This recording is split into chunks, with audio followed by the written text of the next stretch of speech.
No, you don't, a voice grumbled. Frank jumped out of his seat. Vitellius, the 5th cohort's Lar, was shimmering behind him.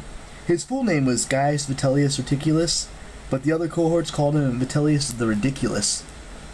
Hazel Salaveski sent me to check on you, Vitellius said, hiking up his sword belt. Good thing, too. Look at the state of this armor. Vitellius wasn't one to talk. His toga was baggy, his tunic barely fit over his belly, and his scabbard fell off his belt every 3 seconds. But Frank didn't bother pointing that out. As for archers, the ghost said, they're wimps. Back in my day, archery was a job for barbarians. A good Roman should be in the fray, gutting his enemy with spear and sword like civilized men. That's how we did it in the Punic Wars. Roam it up, boy. Frank sighed. I thought you were in Caesar's army. I was. Vitellius Caesar was hundreds of years after the Punic Wars. You couldn't have been alive that long. Questioning my honor? Vitellius looked so mad his purple aura glowed. He drew his ghostly gladius and yelled, Take that!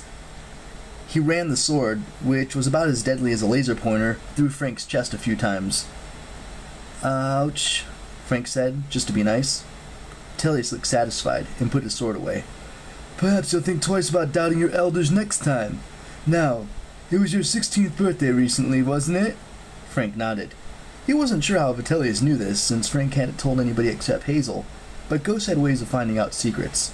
Eavesdropping while invisible was probably one of them. So that's why you're such a grumpy gladiator, Valar said.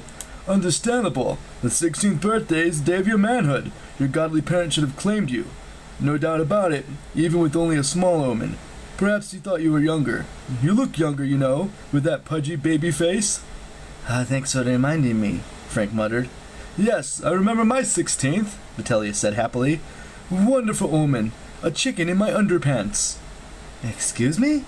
Vitellius puffed with pride. That's right. I was at the river changing my clothes for my liberalia. Rite of passage into manhood, you know. We did things properly back then. I'd taken off my childhood toga and was washing up to don the adult one.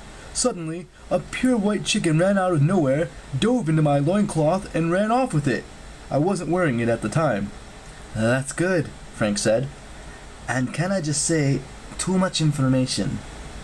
Vitellius was not listening.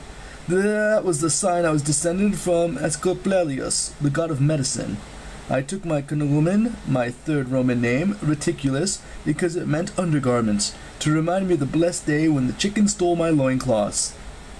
So, your name means Mr. Underwear? Praise the gods! I became a surgeon in the Legion, and the rest is history. He spread his arms generously. Don't give up, boy.